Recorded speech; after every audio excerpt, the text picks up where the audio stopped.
కాశీఖండము 3వ అధ్యాయం చదువుతున్నాం. అంటే మనము కాశీఖండం 1వ అధ్యాయము 2వ అధ్యాయంలో 1వ అధ్యాయంలో నారద మహర్షి వింధ్యా పర్వతం యొక్క వారిద్దరి సంభాషణ చూసాము. అలాగే వింధ్యా పర్వతము కొంచెము నారదుడు నిట్టూర్పుకి కొంచెము వివరం అడిగాడు. ఈ ఆయన ఒక అసూయతో గగనం వరకు ఎదిగిపోయాడు.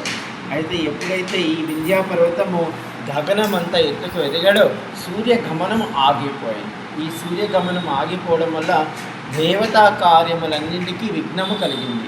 ఈ దేవతా కార్యములు విఘ్నం కలిగేటప్పటికీ ఈ దేవతలందరూ మాకు తరుణోపాయంగా చెప్పవలసింది అని ఈ యొక్క బ్రహ్మలోకానికి వెళ్ళడం జరిగింది. అయితే వీళ్ళు బ్రహ్మలోకానికి వెళుతూ ఈ బ్రహ్మదేవుని స్తుతించారు. మనం ఎవరింటికన్నా పోయినప్పుడు, పెద్దవాళ్ళ ఇంటికి పోయినప్పుడు, ఏమండి మీరు యోగక్షేమాలు ఎలా ఉన్నాయని అడుగుతాం కదా, అలాగే దేవతలు కూడా బ్రహ్మదేవుడి దగ్గరికి వెళ్ళి ఒక స్తోత్రాన్ని పఠించారు. ఆ స్తోత్రమే అభీష్టద స్తోత్రము లేదా దేవతాకృత బ్రహ్మ స్తోత్రము. ఆ స్తోత్రంలో 11 శ్లోకాలు ఉంటాయి. మనం అది చదివినంత మాత్రాన, అంటే ఆ అనుగ్రహం మనకి కలిగినంత మాత్రాన బ్రహ్మ విష్ణు మహేశ్వరులు ఎవరో ఒకరు ప్రీతి చెంది మనకి కావలసినటువంటి కోరికలు తీరుస్తారు. అయితే ఈ దేవతలు ఆ స్తోత్రం చేశారు. అప్పుడు ఈ యొక్క బ్రహ్మదేవుడు, అయ్యో పిల్లలు వచ్చారు, మీరు భయపడకండి, ఇది బ్రహ్మలోకము, మీరు ఎక్కడికి వచ్చారు, బ్రహ్మలోకానికి వచ్చారు, అసలు ఈ బ్రహ్మలోక మహిమ చెప్తాను వినండి. బ్రహ్మలోకం ఎలాంటిది, ఈ బ్రహ్మలోకంలో ఎవరు రాగలరు, ఎవరు రాలేరు, ఎవరు ఏ పూజలు ఏ క్రతువులు చేస్తే ఈ బ్రహ్మలోకానికి వస్తారో అన్న విషయాన్ని చెప్పాడు. అలాగే అందులో ఆయన చెప్పాడు, ఎవరైతే గోరక్షణ చేస్తారో, ఎవరైతే గో రక్షణ కోసం తమ ప్రాణాలను త్యాగం చేస్తారో అలాంటి వారు ఈ యొక్క బ్రహ్మలోకానికి వస్తారు అని గోవు యొక్క మహిమను కూడా చెప్పాడు. ఈ గోవు నా సృష్టి కంటే ముందు ఉన్నది, గోవులో సమస్త దేవతలు ఉంటాయి అని చెప్పడం జరిగింది. అయితే ఆ యొక్క దేవతలకు కొంచెం ఊరట కలిగించి మీరు కాశీ క్షేత్రానికి వెళ్ళండి, అక్కడ ఈ సూర్యుని కంటే కూడా తేజస్సు అయినటువంటి అగస్త్యముని ఉన్నారు, ఆయన శరణు పొందండి అని చెప్పడం ఈ 2 అధ్యాయాల్లో జరిగింది. అంటే సూక్ష్మంగా చెప్పాను.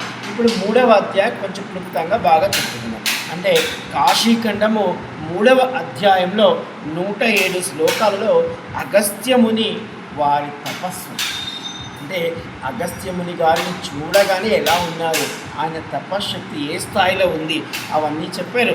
అలాగే కాశీ విశిష్టతని గురించి చెప్పాడు. ఇది విన్నంత మాత్రాన మనకి కాశీవాస ఫలితం వస్తుందంట. ఈరోజు మనం చెప్పేటువంటి నాకు మా గురువు గారికి చెప్పాను, ఇలా చెప్తే ఆయన ఇంకొక బుక్ పంపించారు.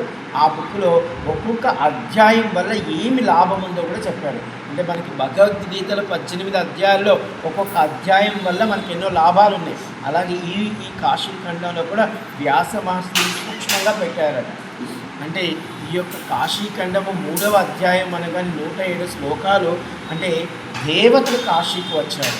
ఈ దేవతలు కాశీలో కొన్ని మంచి పనులు చేస్తారు, కొన్ని ఇలా చేసినప్పుడు కాశీఖండము 3వ అధ్యాయము 107 శ్లోకాల్లో అగస్త్య ఆశ్రమము, ఆయన యొక్క తపశ్శక్తి, అలాగే వారి మహిమ, కాశీ విశిష్టతను గురించి చెప్పడం జరిగింది.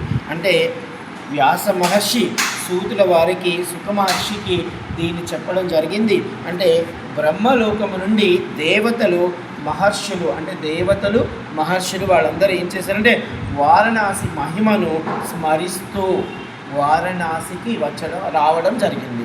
అంటే వాళ్ళు అనుకుంటున్నారు ఆ బ్రహ్మలోకంలో ఆ బ్రహ్మదేవుడు చెప్పాడు ఏమని, మీరు వారణాసికి వెళ్ళి ఈ యొక్క అగస్త్యముని శరణాగతి పొందమని చెప్పారు. అలా వస్తున్నప్పుడు వాళ్ళకి వారణాసి గొప్పతనము, దేవతలు కదా, వాళ్ళకి పూర్తిగా అవగతం అయ్యింది. వాళ్ళు అనుకుంటూ వస్తున్నారట ఏమని, ఇలా ఎవరైతే వారణాసికి వెళుతూ ఉంటారో వాళ్ళ పాదాలు చాలా గొప్పవి. అర్థమవుతుందా? ఎవరు వారణాసి కాశీ వెళ్ళాలని యాత్ర చేస్తుంటారో వాళ్ళ పాదాలు కదా గొప్పవి గొప్పవి గొప్పవి అనుకుని వాళ్ళు ఆనందపడుతున్నారు. వాళ్ళు కూడా దేవతలమన్న సంగతి మర్చిపోయి మనము కూడా కాశీ వెళుతున్నాము అని ఆనందపడుతున్నారు వాళ్ళు. అయితే నిత్య వచ్చిన వాళ్ళు ఏం చేశారంటే చూడండి, మనలాగా వాళ్ళు కాశీకి ఇప్పుడు అగస్త్యముని కలవడానికి వచ్చారు, కానీ వాళ్ళు మనసులో విశ్వనాథుని స్మరణ చేసుకుంటూ, అంటే కాశీకి వెళ్ళడానికి కొన్ని నియమ నిబంధనలు ఉన్నాయి. అలాంటి వాళ్ళు ఈ మణికర్ణికా తీర్థానికి వచ్చారు. ఈ మణికర్ణికా తీర్థానికి వచ్చిన వాళ్ళు సచల స్నానము చేశారు. అంటే ఉన్నవాళ్ళు ఉన్నట్టుగా స్నానం చేశారు. చేసి ఏం చేశారో చూడండి. ఇక వాళ్ళే చేయగా మనం ఎలా చేయాలో ఆలోచించండి. నిత్య కర్మలు నిర్వర్తించి దేవతా తర్పణములు, మహర్షి తర్పణములు, పితృతర్పణములు అత్యంత భక్తి శ్రద్ధలతో ఇచ్చారు. ఈ వచ్చిన ఈ దేవతలందరూ బ్రహ్మలోకం నుంచి వచ్చి దేవతలు వచ్చింది, మనుషులు కాదు. ఈ దేవతలు మణికర్ణికా తీర్థంలోకి వెళ్ళారు. ఈ మణికర్ణికా తీర్థంలో సచల స్నానం చేసి మనకి 3 రకాల రుణానుబంధాలు ఉంటాయి. అలాగే దేవతలకు కూడా ఉన్నాయన్నమాట. ఎందుకంటే పూర్వజన్మలో మనుషులమే మన దేవతలం అవుతాము. అర్థమవుతుందా? కాబట్టి వాళ్ళు ఏం చేశారంటే ముందు దేవత అర్పణ చేశారు, తర్పణములు, మహర్షి తర్పణములు చేశారు. ఆ ఎంతో పితృ తర్పణాలు ఈ 3 ఈ చేశారు. అలా మామూలుగా మనలాగా చేయలేదు, భక్తి శ్రద్ధగా చేయడం జరిగింది. దేవతలు ఏం చేశారంటే అక్కడ ఉన్నటువంటి కొంతమంది బ్రాహ్మణ రత్నములకు దేవతలు కొంచెం రత్నాలు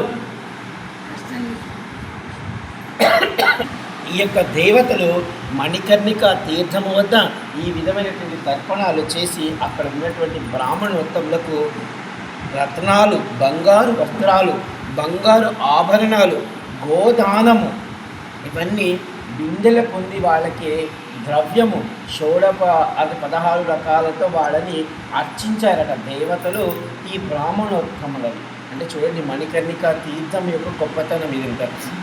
పరమ భక్తితో గంధము, ధాన్యము, కర్పూరము, దీప దానములు, విమానములు, పాదరక్షకులు ఇలా అనేకమైనవి అక్కడ ఉన్నటువంటి భక్తులకు ఎవరెవరికి అవసరమో అవన్నీ తీర్చారన్నమాట.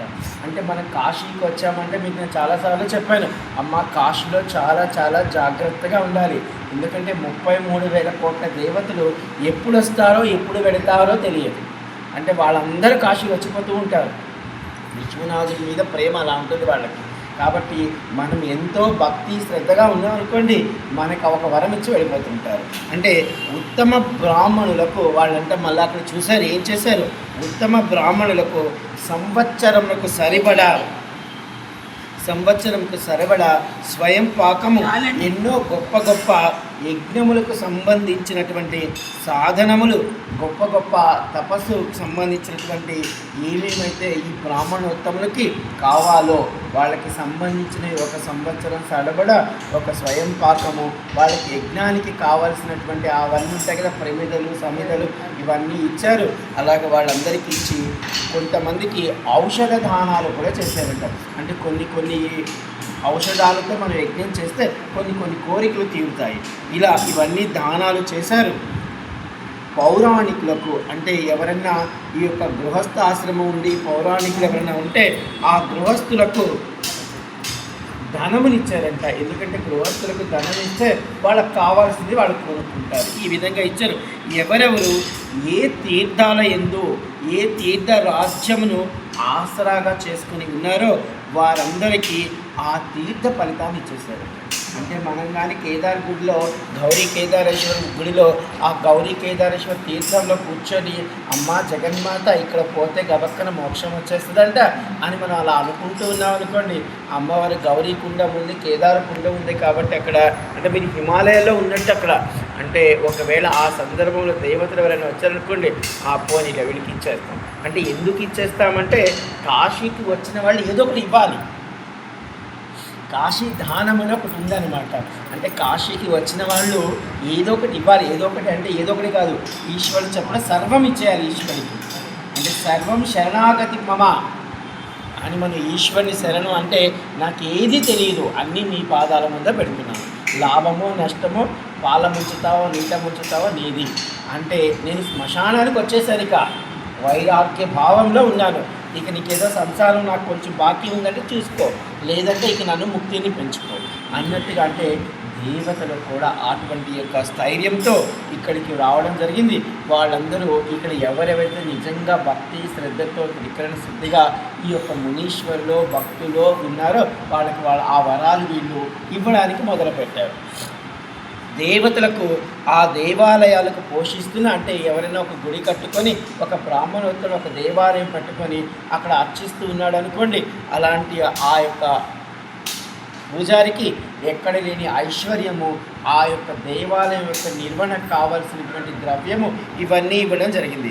గొప్ప గొప్ప భక్తులు వారి పూజా ద్రవ్యములు, వారికి కావలసిన అన్ని సౌకర్యములు, ఇలాగే వారికి కావలసినటువంటి నృత్య గానము అప్సరస లోకం నుంచి తెప్పించారంట. పోయిన సంవత్సరం మేము కంచి కామకోటి పీఠం ఉంది కదా ఇక్కడ, అక్కడ ఒక 50 మంది సాధువులను పిలిపించి, అంటే దండి స్వామీజీలు ఉంటారు కదా, వాళ్ళందరినీ పిలిపించి, అంటే నాకు అందరూ పిలిచారు, ఒక గురువు గారు పిలిచారు, నువ్వు కూడా రా అని పిలిచారు. అంటే పిలిచినప్పుడు వాళ్ళందరి కోసము హోలీ సందర్భంగా కొంతమంది మంచి కళాకారులు పిలిచి భగవత సంబంధమైనటువంటి నృత్య గానము చేయించారు. నాకు ఒక రకంగా అది ఆశ్చర్యం అనిపించింది. సాధు సత్పురుషుని పిలిచి ఏదో గాన భజన అని పెట్టారు. నాకు అర్థం కాదు, వాళ్ళని పిలిచి మనం చేయడం ఏంటంటే తప్పు కదా అనుకున్నాను నేను. అక్కడికి వెళితే భగవద్గీతలు ఉన్నటువంటి భగవత్ సంబంధమైనటువంటి కథారూపంగా, నృత్య రూపంగా, గాన రూపంగా చూపించారు. అంటే సత్పురుషులకి మనం ఏమి ఇవ్వగలము? కొన్ని ఈ భగవద్ దర్శనం, ఒక గజేంద్ర మోక్షం లాంటి ఒక సన్నివేశం చూపిద్దాం వాళ్ళకి, ఒక కుచేలుడు లాంటి సన్నివేశం చూపిస్తాం. అంటే ఈ దేవతలు కూడా ఎవరెవరికి అలాంటి కోరికలు ఉన్నాయో వాళ్ళందరి ముందు స్వర్గం నుంచో లేకపోతే అప్సరస లోకం నుంచో పిలిపించి వాళ్ళకి సేవ చేస్తున్నారట. చూడండి దేవతలు ఏం చేస్తున్నారు. అయితే మాటికి మాటికి సమస్త దేవతలు విశ్వేశ్వరి నామ స్మరణ చేస్తూ దీనులకు, అనాథులకు, కాశీలో ఉన్న సమస్త జీవులకు ఏమి కావాలో అవి సమకూరుస్తూ ఉన్నారట. చూడండి వాళ్ళకి అర్థమైపోయింది, ఆ కాశీలో వాళ్ళు ఉన్నారు అంటే నిజంగా విశ్వనాథుడి కృప, నా తల్లి జగన్మాత అన్నపూర్ణమ్మ కృప, నా తల్లి విశాలాక్షి అమ్మ కృప, భైరవుడి కృప, దండపాణి కృప, ఇలా వీళ్ళందరి కృప ఉంది. కాబట్టి వాళ్ళకి ఏదో ఒక నూలు పోగులాగా, చంద్రుడికి ఒక నూలు పోగులాగా ఒక చిన్న సహాయం చేస్తే ఈశ్వరుడు వచ్చు. అంతే కదా, మనం ఒక పెద్ద గురువు గారిని కలవడానికి పోయామనుకోండి, ఆయనకి సంబంధించిన పరివారంలో, ఆయనకి సంబంధించిన పిల్లలను, ఆయనకి సంబంధించిన ఎవరైనా ఉన్నవాళ్ళని ముందు మనం చక్కగా పలకరించి, ఏమయ్యా ఎలా ఉన్నావు అంటే పలకరిస్తే అన్నీ చేస్తున్నాం అనుకోండి, ఈ వాళ్ళు ఆ గురువుగారికి చెప్తారు, ఏమంటే మిమ్మల్ని చంద్రశేఖర్ కలవడానికి వచ్చాడు, పాప మమ్మల్ని అందరినీ పలకరించాడు, మా అందరికి ఏదో ఒక పండు పొలం ఇచ్చాడు అని ఆయన చెప్పుకుంటే వీడు మంచివాడు, వీడికి ఏదో ఇచ్చేద్దాం అనుకుంటారు. అంటే ఈ దేవతలు కూడా ఇలా చేస్తున్నారు అనమాట. అనంతరము పరోపకారం కొరకు, సమస్త లోక కళ్యాణార్థం కొరకు అగస్త్య ఆశ్రమానికి వెళ్ళారట. అంటే చూడండి ఇక్కడ వీళ్ళు ఏం చేశారంటే, ముందు మన బ్రహ్మలోకం నుంచి వచ్చిన వాళ్ళు కాశీకి వచ్చారు, మణికర్ణిక తీర్థం వద్ద స్నానం చేశారు, మనకున్న 3 రకాలైనటువంటి రుణానుబంధాలు వాళ్ళకు కూడా ఉన్నాయి, వాళ్ళు కూడా అవన్నీ తీర్చుకున్నారు. కాశీ మొత్తం అలా తిరిగారు, ఎక్కడెక్కడ ఎవరెవరికి ఏమేమి ఉన్నాయో కాశీలో వాళ్ళు చూడాలనుకునేవి ఏమైనా ఉన్నాయి కదా అవన్నీ చూసారు. ఎన్ని రోజులు చూసారంటే 9 రోజులు తిరిగారట. అంటే మన లెక్క ప్రకారం 9 రోజులు, అర్థమైందా? మన లెక్క ప్రకారం 9 రోజులు, అంటే బ్రహ్మ ప్రకారం ఒక గడియ పాటు, అంటే అలా తిరిగారు. అలా తిరిగి అగస్త్య ఆశ్రమానికి వెళ్ళారు. అంటే ఇక్కడ చూడండి, అగస్త్య ఆశ్రమానికి వెళ్ళేటప్పటికి అగస్త్యముని ఆల్రెడీ ఒక శివలింగాన్ని పెట్టున్నాడు ఆయన. ఆ శివలింగాన్ని పెట్టి, అంటే దానికోసం ఆయన ఆ శివలింగం పెట్టి ఈశ్వర ధ్యానం, అంటే ఎప్పుడైతే ఈ అగస్త్యముని లోపాముద్రాదేవి కాశీ వచ్చారో, మనం వచ్చాము, మనం విన్నాము, సాక్షాత్ పార్వతీమాత వాళ్ళ తల్లిగారు, అమ్మ మీ ఆయన ఎక్కడికి తీసుకోబోడా, నువ్వు మా పుట్టింటి నుంచి పోతలే అందరు నన్ను అడుగుతున్నారు అన్నప్పుడు ఆయన సాక్షాత్తు ఈశ్వరుడు పార్వతీమాతను కాశీ తీసుకొచ్చినప్పుడు పార్వతీమాత అంటుంది, నేను పుట్టింటిలో కూడా ఇంతటి ఆనందాన్ని అనుభవించలేదు, ఇక్కడికి రాగానే నాకు తెలియకుండానే అమృత ఆనందంలాగా ఉంది అని అడిగినప్పుడు అప్పుడు అమ్మవారికి చెప్తాడు, పార్వతి ఇక్కడ ఎవరెవరు ఏ లింగాలు పెట్టారో నాకు తెలియదు, ఎప్పుడెప్పుడు పెట్టారో తెలియదు, కాబట్టి వాళ్ళు ఏమి చేశారో తెలియదు. అంటే 47,000 కోట్ల శివలింగాలు, ఎవరెవరికి ఏ వరం ఇచ్చారో కూడా నాకు తెలియదు అని చెప్పి, అయితే ఆయన ఏం చెప్పాడంటే ఒక్కొక్క శివలింగం నుంచి దాని అంతర్భాగంలో 5 యోజనాల వరకు అమృత కిరణాలు పోతూ ఉంటాయి. అందుకే కాశీ అమృతవనం కాశీ. అని చెప్పగానే సాక్షాత్ జగన్మాత అయ్యో నేను కూడా ఒక లింగాన్ని పెడతా అని. చూడండి, ఇక ఆవిడే పెడతానన్నప్పుడు ఇక అగస్త్యముని పెట్టడా. అగస్త్యముని కూడా ఒక శివలింగాన్ని ప్రతిష్ఠించి ఘోర తపస్సు చేయగా ఈశ్వరుడు అందున దర్శనమిచ్చాడు. ఈశ్వరుడు దానికి నామకరణం చేశాడు.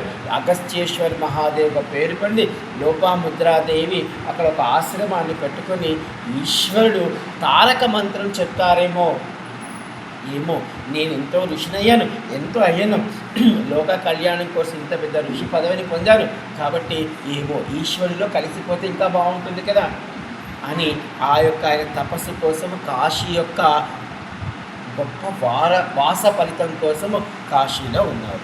అలాంటి ఉన్నటువంటి ఆయన దగ్గరికి కాశీ వచ్చిన అగస్త్యముని మహాదేవుని ప్రీత్యర్థం ఒక లింగమును ప్రతిష్ఠించి, ఒక కుండమును ప్రతిష్ఠించి ఘోర తపస్సు చేశాడు.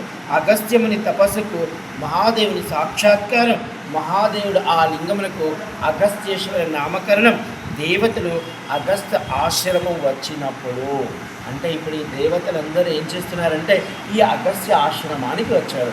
వచ్చేటప్పటికి ఈయన ఎలా ఉన్నాడో చూడండి, ఒక్కసారి మనం జాగ్రత్తగా విందాం. ఎందుకంటే ఇలా వినడం వల్ల వాళ్ళ దర్శనం ఇలా ఉంది అనుకోవడం వల్ల మనకి ఎన్నో భ్రమలు వెళ్ళిపోతాయి. ఎందుకంటే దేవతలు ఇప్పుడు సూర్య గమనం ఆగిపోయి చీకటిలో నుంచి బయటకు వచ్చారు. అంటే చీకటిలో నుంచి బయటకు వచ్చారు. ఇలా వచ్చిన దేవతలకు ఈ యొక్క అగస్త్యముని ఎలా కనబడుతుందంటే, దేవతల అగస్త్యముని ఆశ్రమం వద్దకు వచ్చినప్పుడు కోటి సూర్యకాంతులతో, ఎన్ని కాంతులతో?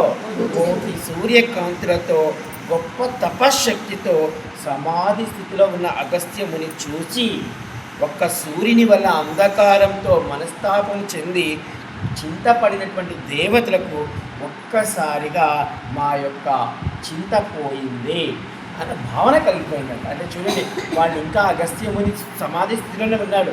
అగస్త్యముని చూడను కూడా లేదు, వీళ్ళు అగస్త్యముని చూడలేదు. కానీ ఆయన తేజస్సు ఆయన సమాధి స్థితిలో ఉన్నప్పటికీ కోటి సూర్యుల వెలుగుతో ఉన్నాడట. ఆ దేవతలకు అలా కనపడ్డారు. వాళ్ళు ఇప్పుడు సూర్యగమనం ఆగిపోయింది, అక్కడ చీకటి పడిపోయింది అని ఇక్కడికి వచ్చేటప్పటికి వీళ్ళకి ఈయన చూడగానే మా సమస్య పూర్తి అయిపోయింది అని ఆ భావన కలిగింది. అగస్త్యముని ఆశ్రమంలో క్రూర మృగాలు ఇంకా ఆయన సమాధి స్థితిలో ఉన్నారు. వీళ్ళు చూస్తున్నారు ఇంకా చుట్టుపక్కలంతా. అగస్త్య ఆశ్రమంలో క్రూర మృగాలు తమ సాత్విక భావనను మడిచి అవన్నీ స్నేహభావంగా సాత్వికంగా ఉన్నాయంట. అంటే ఒక పులి ఉంది, ఒక మేక ఉంది, అవి రెండు ఏం చేసుకోవద్దు, మంచి స్నేహితులాగా ఉన్నారట. అంటే చూడండి, ఈయన తపశక్తి వల్ల నేను పులిని ఈ మేకను తినేయాలనుకోవట్లేదు. అది ఒక జీవి, దాని ప్రాణాన్ని అది బతకని నా ప్రాణాన్ని నేను బతుకుతాను. మృగములు, పక్షులు, జరాచరములు మాంసభక్షము మాని, అంటే పులి ఏం చేయాలి, ఈ జింకను చంపుకొని తినాలి, లేదా మేకను చంపుకొని మాంసభక్షము మాని సాధు పుంగవలా జీవిస్తున్నాయి. చూడండి, ఎక్కడో లేదు ఇది. మన గౌదలి అంటాం కదా, నంది సర్కిల్ దగ్గర ఉంది ఇది అనమాట.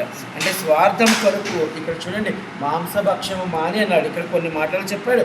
ఈ మాంసభక్షం వల్ల స్వార్థం కొరకు మాంసభక్షణము వండుకొని తింటారో వాళ్ళు, అంటే మనం ఏదైనా స్వార్థం కొరకు ఒక కోడినో మేకనో చంపుకొని తినేవాళ్ళు ఉంటారు కదా, అలా తిన్నవాళ్ళట ఆ యొక్క జంతువుకి ఎన్ని రోమాలు ఉంటాయో, అంటే ఎన్ని వెంట్రుకలు ఉంటాయో అన్ని సంవత్సరాలు యమలోకంలో ఉంటాయి. అందుకే మాంసాహారం తినొద్దు అంటారు. ఎందుకంటే ఆ జంతువు యొక్క ప్రాణం అవస్థపడుతుంది కదా, కాబట్టి అలా తిన్నవారట ఆ జంతువుకి ఎన్ని వెంట్రుకలు ఉంటాయో అన్ని వెంట్రుకల సంవత్సరాలు యమలోకంలో నరక బాధని పొందుతారు. పరుల ప్రాణాలతో పొట్టను నింపుకుని వారు కల్పాంతరము వరకు యమలోకంలో నరక బాధను పొందుతారు. అంటే చూడండి, పరుల ప్రాణాలను అంటే మరి వేటాడి చంపుతున్నాం అనుకోండి, అలాంటి వాడట కల్పాంతరం వరకు. వాల్కి మహామని కూడా ఒక బోయేవాడిగా ఉన్నాడు. అలా ఉన్న సందర్భంలో పాపం ఆయన వృత్తి పోయేవాడు. అంటే ఆయన అలా పుట్టకలో అది ఉంది కాబట్టి అది వృత్తి. అలా ఉన్నప్పుడు ఆయనకి అది ఒక పూర్వజన్మ శాపం వల్ల ఆయన అలా పుట్టడం జరిగింది ఆ యొక్క వేటాడే వృత్తిలో. అయితే ఆయనకి నారద మహర్షి కనబడి, నాయనా నువ్వు చేస్తున్నావు, ఇప్పుడు నువ్వు చేసి ఒక జింకను చంపావు, ఒక మేకను చంపావు, ఒక కుందేని చంపావు, ఇంత పాప నీ ఖాతాలో ఉంది. ఎవరి కోసం చంపుతున్నావు? నీ భార్య బిడ్డల కోసం చంపుతున్నావు. కాబట్టి రేపు ఇది అనుభవించేటప్పుడు నీ భార్య బిడ్డలు అనుభవించాలి, నువ్వు ఒక్కడవే అనుభవించాలి. లేదు ఇప్పుడు వెళ్ళి నీ భార్య బిడ్డలు అనుభవిస్తారేమో కనుక్కొనిరా, నేను యమధర్మరాజుతో చెప్తాను, అయ్యా వీళ్ళందరికీ సమానంగా పంచి వీళ్ళ ఫ్యామిలీ మొత్తానికి అని చెప్తానన్నాడు. ఇంటికి వెళ్ళి అడిగాడు, ఆ భార్య బిడ్డలు నువ్వు తెస్తే తింటాం కానీ నువ్వు కొడితే కొట్టించుకునే దానికి మేము సిద్ధంగా లేవు అన్నారు. అర్థమైందా? అప్పుడు ఆయనకి వైరాగ్యం కలిగింది. ఇంకా చాలా జరిగిందిలేండి. ఆ వైరాగ్య భావనతో నాకు ఈ భార్య వద్దు, ఈ బిడ్డలు వద్దు, ఇక్కడ వరకు చాలు, వీళ్ళకి పెట్టింది చాలా ఎక్కువైపోయింది. అప్పుడు కూర్చొని ఘోర తపస్సు చేశాడు. ఆయన తపస్సుకి మట్టి కూడా పుట్టేసింది. అంటే ఆయన మీద మట్టి పడి పుట్ట వెళ్ళిపోయింది. ఆ పుట్ట అయిపోవడం వల్ల అంటే పుట్టని వాల్మీకం అంటారు. అందుకే ఆయన పేరు వాల్మీకంగా మనకి ముందు వేరే పేరు. అంటే మనకి గొప్ప భవిష్యత్తునిచ్చే ఒక పేరు మారిందనుకోండి, ఆ పేరుతోనే ఇంక మిగతా జరుగుతుంది. ఇది అంటే పిమ్మట జన్మించి తాము జీవులు అంటే ఇప్పుడు చూడండి, ఎవరైతే ఒక ప్రాణిని పొట్టన పెట్టి కావాలని వేటాడి చంపుకొని తింటామో అలాంటిదంట. అంటే కొంచెం మనం కానీ తెలివితేటలు లేకపోతే అది వేరే సంగతి. తెలివుండి చేయడం వల్ల అది ఏమవుతుందంటే ఆ ప్రాణి ఎన్ని రోజులు అక్కడ ఉంటుందో ఉంటుంది. తరువాత ఎవరు చంపారో ఈ జీవిని మరు జన్మలో ఇది పుట్టి ఈ జీవి దాన్ని తింటుంది.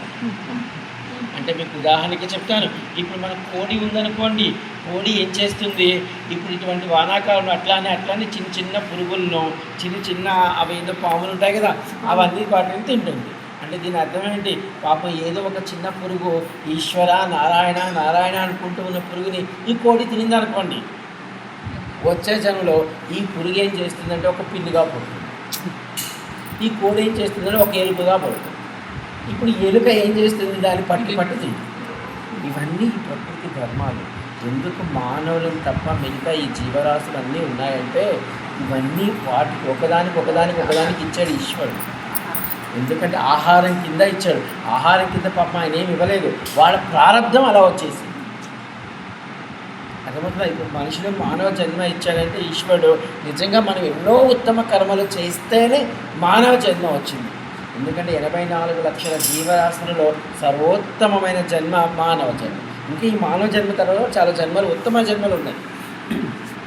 వాడు ఇక్కడ కూడా మనం పాపాలు చేసామనుకోండి, ఇక ఈ 84,000 జీవుల్లో మన చాగంటి కోటేశ్వరరావు చెప్పినట్టు తిరియక్క వెళ్ళిపోతుంది.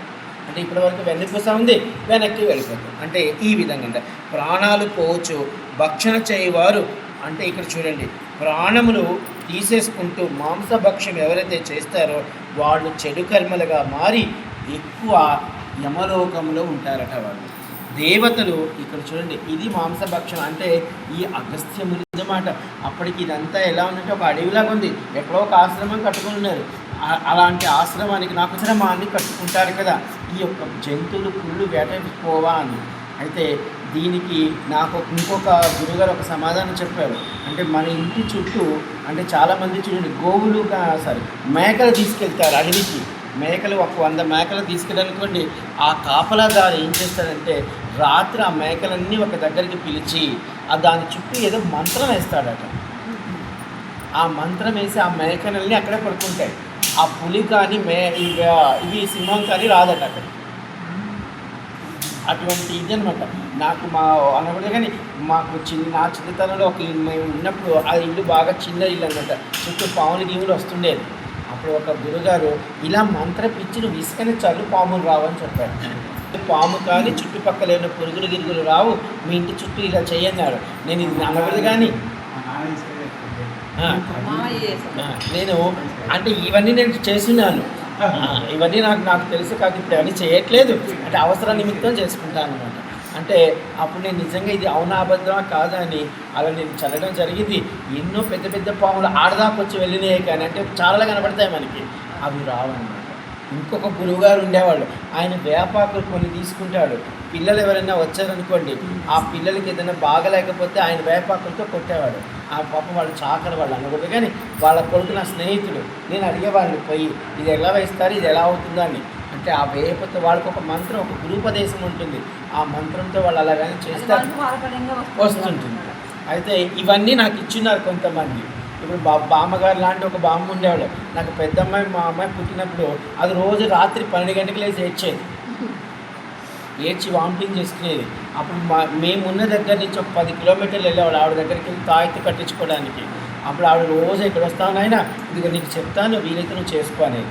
అప్పుడు అవన్నీ చేశాను, అవి అలాగే పనికొచ్చాయి. అంటే మనం మనస వాచ కర్మణ ధిక్కరణ శుద్ధిగా ఉండి అవతల వాళ్ళు కూడా నిజంగా ప్రేమ భక్తితో మనకి అది దానంగా ఇచ్చారనుకోండి పనికి వస్తాయి. అంటే ఇవన్నీ నేను చేసేవాడిని. అయితే ఇక్కడ నేను అప్పుడు నాకు చిన్నప్పుడు తెలియదు అంటే ఈ అడవిలో ఎలా ఉండే అంటే ఇప్పుడు ఈ అగస్త్య ఆశ్రమంలో పులులు మేకలు జింకలు సింహాలు అన్నీ ఉన్నాయి. కానీ అవన్నీ ప్రకృతి ధర్మాన్ని పక్కన పెట్టి అవి చక్కగా ఒకదానితో ఒకటి స్నేహం చేస్తున్నాయి. అలా ఉన్నాయి. అయితే ఈ యొక్క దేవతలు కాశీ కాశీ అంటూ లింగో అంటే ఈ దేవతలు తిరుగుతున్నారు కదా, ఈ దేవతని కాశీ ఎలా కనబడుతుందంటే కాశీ కాశీ అంటూ సమస్త లింగముల తేజోవంతముగా ఉన్న వారణాసిని చూచి వాళ్ళ చీకటి భయముతో వాళ్ళు ఈ యొక్క అగస్త్యముని చూసేటప్పటికి ఈ కాశీని ఇంకా వెలుగుతో చూసేటప్పటికి వాళ్ళకి ఆనందమే ఆనందం ఆనందం. అంటే పాపం భయపడి బ్రహ్మలోకానికి పోయాడు కదా, బ్రహ్మదేవుడు అక్కడ కొంత స్వాంతన చేశాడు. కానీ వాళ్ళు ఎప్పుడైతే ఆయన కాశీ పొందన్నాడో ఇక్కడికి వచ్చేటప్పటికి ఆ బ్రహ్మదేవుడు మాకు సరైన ఉపదేశమే చేశాడు. ఈ కాశీ వచ్చి అంతే చూడండి ఇప్పుడు వీళ్ళకి ఇంకా స్వాంతన కలుగుతూ ఉంది. అయితే కాశీ సర్వము మహాలింగముగా ఉండడంచే అంటే చూడండి ఈ దేవతలకు ఎలా కనబడుతుందంటే ఈ యొక్క కాశీ వాళ్ళకి ఒక జ్యోతిర్లింగంగా కనబడుతుంది. మనకి పంచకోశాత్మకాయలు ఎందుకు అంటే ఇక్కడ వరాహములు కూడా ఉన్నాయంట, అంటే పందులు అవి కూడా కాబట్టి అవి మట్టిని దొవ్వట్లేదంట. అమ్మో ఇది మహాలింగం, ఇది ఇక్కడ మన మట్టి కాలుతో దొవ్వుతాయే, అవి కూడా దొవ్వట్లేదు. ఇక మన కాశీలో ఎలా ఉండాలి, మనం అలా కాక ఇంకోలా ఉన్నామనుకోండి మనం మన పుణ్యాన్ని పోగొట్టుకోవడమే. అందులో 107 శ్లోకాలలో ఇప్పటి వరకు నేను చెప్పినవి 35 శ్లోకాలలో ఈ భాగం అంతా నేను ఇప్పుడు మీకు చెప్పాను. 36వ శ్లోకంలో ఇలా చెప్తున్నారు. ఏం చెప్పారంటే కాశీ యందు నివసించు పశు పక్షాదులు సమస్త జీవం ఉన్నటువంటి ప్రాణులు, మనుషులు తప్ప ప్రాణులు మరణ సమయంలో కాశీ విశ్వనాథునిచే తారక మంత్రాన్ని పొంది విముక్తిని ముక్తిని పొంది మోక్షాన్ని పొందుతాయి. ఈ దృశ్యాన్ని దేవతలు చూస్తున్నారు. మనకి కాశీఖండం 3వ అధ్యాయంలో 36వ శ్లోకంలో చెప్పబడింది. మీరు మన మలాది శిశుర అని పురుగలాసనాలు కూడా ఉంది, చూడండి కావాలంటే. అంటే ఏం చెప్తున్నారు, కాశీ యందు నివసించు పశు పక్షాదులు సమస్త జీవమున్న ప్రాణులు మరణ సమయములో కాశీ విశ్వనాథునిచే తారక మంత్రముతో విముక్తిని ముక్తిని పొంది మోక్షాన్ని పొందడము ఆ దేవతల దృశ్యమైనది. అందుకే దేవతలు కూడా ఏం చేస్తారంటే ఇప్పుడు చెప్తాను, తర్వాత మీకే అర్థమవుతుంది ఎంత గొప్పగా మన కాశీ, మన పూర్వజన్మ అదృష్టం. మేమైతే నిజంగా మీకోసం చెప్తూ మా నలుగురు ఏమి తరించిపోతున్నామా మేము అంటే చూడండి కాశీఖండము మరియు ఇంకొక రహస్యం చెప్తాను, కాశీఖండము మరియు కాశీ రహస్యాలు కాశీ యొక్క తెలుసుకొని అంటే చూడండి కాశీ ఇంత గొప్పది అని మనం తెలుసుకొని జ్ఞాని వలె మనము ఈ పొంది పశుపక్షాదులందు సమస్తమందు ఒక మంచి బుద్ధితో ఉన్నట్లయితే ఈశ్వరునిచే తారక మంత్రము మన జననం మనం చనిపోయే సమయంలో జన్మరాహిత్యము జనన మరణ చక్రము నుండి సమస్త పాప కర్మలను విశ్వనాథుడు తీస్తారు. అంటే ఇక్కడ ఏం చెప్పారంటే జ్ఞానిగా ఉండాలంటే మనకి కాశీలో జ్ఞానిగా ఉండాలి అంటే సమస్తాన్ని ఇందాక చెప్పాను, ఫస్ట్ అన్నీ వదిలేయాలి. నేను శ్మశానానికి వచ్చాను, ఇంకేం కావాలి నాకు బట్ట వద్దు తిండి వద్దు, ఏమది ఆయన పెట్టాడా తింటా, ఆయన పెట్టలేదా 10 రోజుల్లో పోయేవాడిని 1 రోజు అయిపోతాను. నేనైతే కాశీలో వచ్చే కాడి నుంచి ఇదే ఆలోచిస్తున్నాను, నీ ఇష్టం తీసుకుంటే తీసుకో అనేవాడు. ఎందుకంటే ఇది ఈశ్వరుడు. మీకు ఘాట్లో కొంతమంది అటువంటి తేజస్తో ఉంటారు, మీరు అలా చూడగలిగే దృష్టి ఉంటే చూడండి. అంటే కాశీఖండము 3వ అధ్యాయము మళ్ళా 64వ శ్లోకంలో ఇలా చెప్పి ఉంది. ఏం చెప్పారు, కాశీ యందు నివసించు పశుపక్షాదులు. ఇప్పుడు 64వ శ్లోకంలో పశుపక్షాదులు మానవులు కూడా చివరి జన్మగా కాశీ యందు పునర్జన్మ లేకుండా వెళ్తారు. అంటే నిజంగా ఇప్పుడు జ్ఞానులు అయిపోయి, అంటే మనకి ఇప్పుడు నేను 36 నుంచి 64 దాకా చెప్పాను కదా, ఈ లోపల ఎవరెవరు కాశీలో ఎలా ఉండాలి, ఈ వాసం ఏంటి, ఈ నియమాలు ఏంటి, నిబంధనలు అవన్నీ మీకు ఆల్రెడీ తెలుసు. అందుకని అలా ఉన్నట్లయితే ఈశ్వరుడు వాటితో పాటు మనల్ని కూడా పోనీలే, వీడు ఒక పశువే, ఎన్ని రోజుల నుంచి ఉన్నాడు ఇక్కడ, ఎన్ని ఒక పశువు అంటే ఆయన చూడు పశుపతి ఆయన. కాబట్టి మన ఈశ్వరి దగ్గరికి వెళ్ళి, ఓ మహాదేవ నీ దగ్గర ఒక నంది ఉంది కదా, ఆ నంది కంటే గొప్ప పోరంబోకు నంది లేదు, అర్థమైందా? ఆ నంది అయినా మీ భక్తితో ఉంది కాబట్టి ఈ తల నేను చాలా చాలా పొగరగలవాడివి, ఇదిగో ఈ తల పట్టుకోండి, నా దగ్గర ఈ తల నుంచి కాదాల పెడతాను అని పట్టుకోలకి సాధన. నేను కాశీ వచ్చి ఇదే సాధన చేస్తున్నాను. ఈశ్వర అన్నిరా శరణం నేను చెప్పాను. తిరుమల శ్రీవారి పాదాలు ఎలా పట్టుకున్నానో విశ్వనాథుడి యొక్క కుడి పాదాన్ని నేను పట్టుకోన్నాను. అదేమైనా ఆ యొక్క పాదాన్ని మనం భ్రమలో ఒక గురువుగారి వల్ల నాకు అది కలిగింది. ఆ యొక్క పాదాన్ని స్మరణ చేస్తున్నాను. అందుకే ఈశ్వరుడు ఏదో ఒక్కొక్క మెట్టు ఎక్కిస్తూ, అంటే ఇదంతా కూడా ఏంటంటే జ్ఞాన వైరాగ్యం కలిగితేనే మోక్షం త్వరగా వచ్చేస్తుంది. అంటే మనకి భగవద్గీతలో చెప్తాడు, మనం అనుభవపూర్వకంగా కానీ లేకపోతే శాస్త్రాలు చదివి కానీ వీటన్నింటికంటే జ్ఞానికి త్వరగా వచ్చేస్తుంది. ఎందుకంటే జ్ఞాని వెంటనే ఏవేవి అవసరం లేదో అవన్నీ వదిలేస్తాడు. ఒకనొక పెద్ద సన్యాసి ఉండేవాడట. పాపం ఆ సన్యాసి ఆ ఊరు తిరిగేవాడు అనమాట.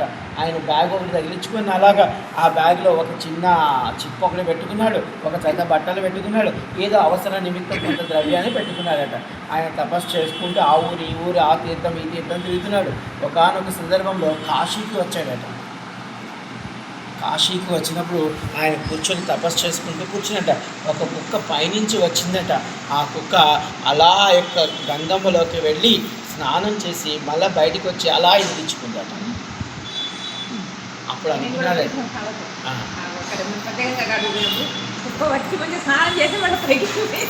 చూడండి అక్కడ ఆ యొక్క సన్యాసికి ఇది అర్థమైందంట.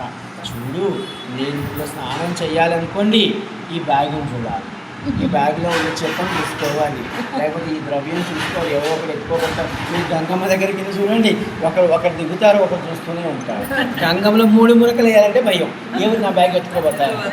అప్పుడు ఆయనకు అర్థమైందంట, ఓ ఇంత వచ్చినప్పటికీ ఇంకా ఈ తిట్టు ఒకటి తగ్గించుకొని దిగుతున్నాను నేను అని. ఆయన దాన్ని ముందు వదిలేసి గంగమ్మలో నాకు బట్టలు లేకపోయినా పర్వాలేదు ఇక్కడ. అందుకే ఈశ్వరుడికి దిగంబరుడు. ఎందుకంటే క్షమించాలి, అర్థం చేసుకునే ప్రయత్నం చేయండి. మన ఒంటి మీద ఉన్న బట్ట కూడా మనకు అనుబంధాలు ఇస్తుంది. అంటే నాకు తెలియక చిన్నప్పుడు మా తాతగారు వాళ్ళు ఎవరైనా చనిపోతే చనిపోయినటువంటి ఆ శరీరానికి కింద మట్టిలో పెట్టేటప్పుడు కాల్చేటప్పుడు ఉన్న బట్టలు కూడా చించేస్తారు. పల్లెటూరులో అవి చేస్తారు. ఇక్కడంటే వీలు కాక వదిలేస్తున్నారు. పల్లెటూరులో ఏంటంటే వాళ్ళకి భయం ఉంటుంది కాబట్టి ఆ బట్టలు కూడా మొత్తం తీసేస్తాను. నేను అడిగేవాడిని, బట్టలు తీసి బోల్డేసి పండేసేవాళ్ళు, అంటే ప్రతిదీనే పట్టుకునేవాడిని. నేను అడిగేవాడిని, ఎందుకంటే ఇలా చేస్తున్నారంటే అలా ఉండకూడదు, తొందరగా వాళ్ళకి ఇది అన్నమాట. చూడండి ఆ సన్యాసి ఇక ఆ విధంగా ఆ తిత్తిని వదిలేశాడు, అది కూడా వదిలేసి ఇక అంటే అలా వెళ్ళడం నిజంగా అతనికి కైవల్యము మోక్షము. అంటే చూడండి ఈ విధంగా కాశీందు గొప్ప తపశ్శక్తి కలిగినటువంటి నిరంతర నిష్కర్మ యోగులు ఉన్నవారిని చూచి దేవతలు సైతం వీరు మాకంటే మహా ఉత్తములని భావిస్తున్నారట. అంటే చూడండి ఇప్పుడు వీళ్ళు ఎవరెవరికి ఇవ్వాలని ఇచ్చారు, ఇంకా కొంతమంది మహాభక్తులు ఉన్నారు. అలాంటి మహాభక్తుల్ని ఈ యొక్క దేవతలు చూసి భయపడుతున్నారట. పోయేమో వీళ్ళు ఈశ్వరనాథుని అనుగ్రహ పాత్రులై కూర్చొని ఉన్నారు, మేము దేవతల కంటే వీళ్ళు గొప్పవారు. ఎందుకంటే నిరంతరము ఆనందవనంలో ఆనందంగా ఉన్నారు. స్వర్గంలో ఉన్న ఆనందము వేరే, ఈ మిగతా దేవతలకు ఉన్నటువంటి అమృతం కంటే కూడా సాక్షాత్ ఇప్పుడు చెప్పాను, ఆ పార్వతీమాత చెప్పాడు, ఎంత అమృతం కింద పోతుందో తెలియదు పార్వతి అన్నాడు. ఎప్పుడో వీళ్ళు అమృతం కొంచెం తాగారు, కానీ ఈ దేవతలకు కూడా మాకంటే కూడా గొప్పవారు. కాశీవాసులు పతనము వలన కానీ మరణము వలన కానీ ఎటువంటి భయం లేదట. కాశీలోకి వచ్చినప్పుడు ఏమో ఇప్పుడు నేను వచ్చాను, అప్పుడు అనుకున్న కొంతమంది నన్ను తిట్టారు, ఇదేందిరా నువ్వు నెలకు 2 లక్షలు 3 లక్షలు సంపాదించుకునేవాడు, ఐఏఎస్ వాళ్ళకి కోచింగ్ చెప్పేవాడు, ఇలా నువ్వు పంచకండవ కట్టుకొని ఏదో ఒక సన్యాసిలాగా తిరుగుతున్నావు అని కొంతమంది అన్నారు. మీకు ఒక నమస్కారం. ఇప్పుడు కనీసం ఎంతోమంది స్నేహితులు ఉండేవాడు, ఇప్పుడు ఒక స్నేహితుడు కూడా హాయ్ అని అంటాం, ఎందుకంటే వీడు వెళ్ళిపోయాడు, వాళ్ళు తీసేసారు నన్ను లెక్క మంచిది పని ఇదనమాట. అంటే అంత మంచిది. మేము ఆల్రెడీ చాలా తగిలించుకున్నాం, ఇప్పుడు అసలు అందరూ పూర్తిగా పోయారు. ఇప్పుడు మీలాంటి భక్తులు పరిచయం అవుతున్నారు. కాశీవాసులకు పతనం వలన కానీ మరణం వలన కానీ భయం లేదట. ఇది అయింది. అలాగే స్వర్గంలో నివసించు వారికి పతన భయం ఉంటుందట. అంటే స్వర్గంలో ఎవరెవరైతే ఉంటారో అయ్యో నా పుణ్యం అయిపోతుందేమో, నన్ను తీసుకెళ్ళి ఈ ఇంద్రదేవుడు నరకానికి పంపిస్తాడో ఇంకెక్కడికి పంపిస్తాడు. అంటే మహాభారత యుద్ధం అనంతరము పాపం ధర్మరాజుని ఒక్క సెకండ్ పాటుకి యమలోకానికి తీసుకెళ్ళారట. వాళ్ళకి తీసుకెళ్ళేటప్పటికి అక్కడ అంతా వెతికితే పాపం దుర్యోధనుడికి కనపడలేదంట. ఇదేంటి దుర్యోధనుడు కనపడలేదు, వాడు కదా మహాపాపి, వాడు ఉండాలి కదంటే స్వర్గంలో ఉన్నాడని చెప్పారంట. అప్పుడు ఒక్కసారిగా ధర్మరాజు ఏమో నేనేమో తప్పు చేశానా ఏమిటి అన్నంట. లేదండి మీరు మంచిగా చేశారు, మీకు మీరేదో ఒక చిన్న అబద్ధం చెప్పారు కదా, కాబట్టి ఒక సెకండ్ పాటు మీరు చూసి వెళ్తారు అంతే. ఆయనకి చాలా పెద్ద పనిష్మెంట్ ఉంది, అందుకని ఏమి పుణ్యం ఉందో ఆ ముందు అక్కడ పుణ్యం అంతా తీర్చుకొని వస్తాడు, వీడికి వచ్చాక పులుసు అడుగుతుంది ఆయన అని చెప్తారు. అంటే చూడండి, మనకి కొంచెం పుణ్యం ఉందనుకోండి ముందు స్వర్గానికి పోతారు, ఆ తర్వాత అడుగుతారట, అడిగి పుణ్యం ముందు కావాలా పాపం ముందు కావాలా అంటారు. కొందరు తెలుగు పాడే పుణ్యం ముందు కావాలంటారు, తెలుగు రావాలే పాపం ముందు కావాలంటారు. ఇదే అనమాట. అంటే మనకు భగవంతుడిని కూడా కష్టము ఇస్తాము నీకు, లేకపోతే ఒక సుఖం ఇస్తామని అంటే కష్టమే కోరుకోవాలి.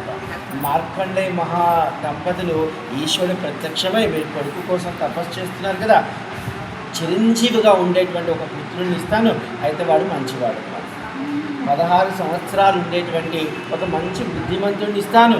ఎవరు కావాలి అంటే చూడండి, వాళ్ళకి తెలిసిపోయింది 16 సంవత్సరాల తర్వాత చనిపోతాడు. అంటే ఈ 16 సంవత్సరాలు వాళ్ళు బాధతోనే ఉంటారు, అయినప్పటికీ ఇదే కోరారు. ఇది మనకి అంటే చూడండి, కాశీవాసులకు పతన భయం కానీ మరణ భయం కానీ లేదు, కానీ స్వర్గంలో ఉన్న వాళ్ళకి ఉంటుందంట. ఇప్పుడు వచ్చిన దేవతలు ఎక్కడి నుంచి వచ్చారు? స్వర్గం నుంచి. ఇక్కడ అందరూ ఉన్నారు, ఇంద్రుడు, అష్టదిక్పాలకులు, నవగ్రహాలు అందరూ ఉన్నారు ఇక్కడ. వీళ్ళందరూ అంటున్నారు రాజభోగ భాగ్యాలు కంటే, చూడండి, రాజభోగ భాగ్యాల కంటే స్వర్గ నివాసము కంటే గొప్ప యోగ్యులైన వారు కాశీవాసు. ఇప్పుడు ఒక్కసారి గట్టిగా చప్పట్లు కొట్టండి.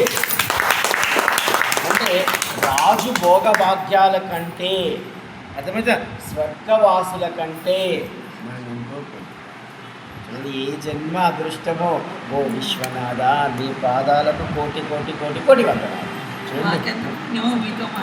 అయ్యో నేను తరిస్తున్నాను. అనగా ఎన్ని లోకాలలో జీవాత్మ ఉంటే కాశీలో జీవుడు ఆ జీవాత్మయే మహాశ్రేష్టం అంట. అంటే చూడండి, మనం కాశీఖండంలో కొంచెం ముందు పోతే తెలుస్తుంది. అంటే శివశర్మ ఆయన చనిపోతే ఆయన ఎన్ని లోకాలో తిరిగాడు. అంటే చూడండి, అక్కడ ఆయన బతికున్నప్పుడు సప్తమోక్షరాలు తిరిగాడు శరీరంతో, చనిపోయాక ఆత్మతో ఎన్నో లోకాలు తిరిగాడు. అంటే చూడండి, ఇక్కడ ఏం చెప్తున్నాడంటే బతికున్నప్పుడు కానీ చనిపోయినప్పుడు కానీ జీవుడు జీవాత్మ ఎక్కడెక్కడ తిరిగినప్పటికీ ఒక కాశీలో జీవుడు కానీ జీవాత్మ ఉండడం కంటే ఇంతకంటే గొప్పది మరొకటి. అంటే విశ్వేశ్వర ఖండ మనకి ఓంకార ఖండంలో చనిపోతే 30,000 సంవత్సరాలు భైరవ యాతన ఉంటుందని మనకి తెలుసు. మన తెలుగు వాళ్ళందరూ కేదార ఖండంలో ఉంటారు.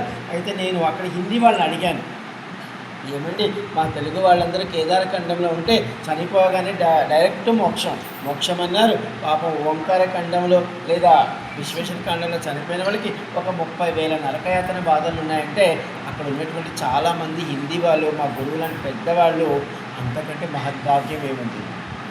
ఏదో ఒక విధంగా కాశీలో ఉన్నాము. కూడా లేదండి వాళ్ళు దాన్ని నిజంగా ఎంత గొప్పగా చెప్పారంటే నేను ఆశ్చర్యపోయాను.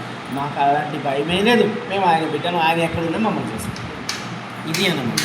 అయితే చూడండి, ఈ విధంగా చాలా మంది నేను చూశాను.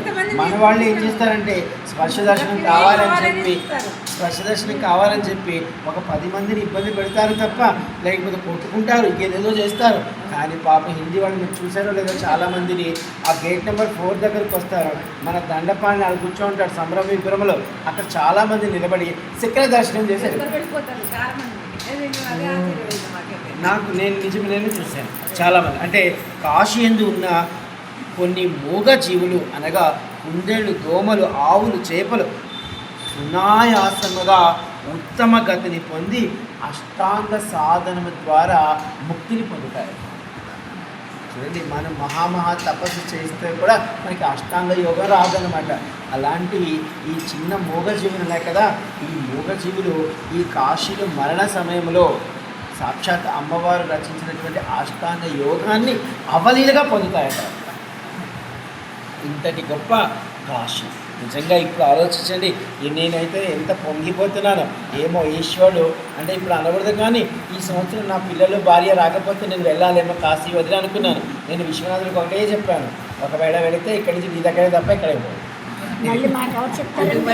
కాశీయందు ఇక్కడ చిన్నమ్మ కాశీయందు కటిక కటిక కటిక పేదవాడు కూడా 1,000,000 మంది రాజుల కంటే శ్రేష్ఠుడు. కాశీలో నిజమే. నేను అందుకే కాశీలో చాలామంది పేదవారికి ఏదో నా శక్తి గురించి ఇచ్చే ప్రయత్నం ఇస్తాను. మీరు నిజంగా కాశీలో ఒక పేదవాడికి ఒక బిస్కెట్ ప్యాకెట్ ఇచ్చారనుకోండి, మీరు 1000 మంది మహారాజులకు సన్మానం చేస్తారు. ఎందుకంటే విశ్వనాథుడే అలా తిరుగుతాడు. ఎవరు పోనీలే, వాడి కాడి ఏముంది పాపం, ఒక బిస్కెట్ ప్యాకెట్ ఒక టీ ఇప్పిస్తాడేమో, వాడి సమస్త పాపాన్ని తీసేసుకుంటాడు.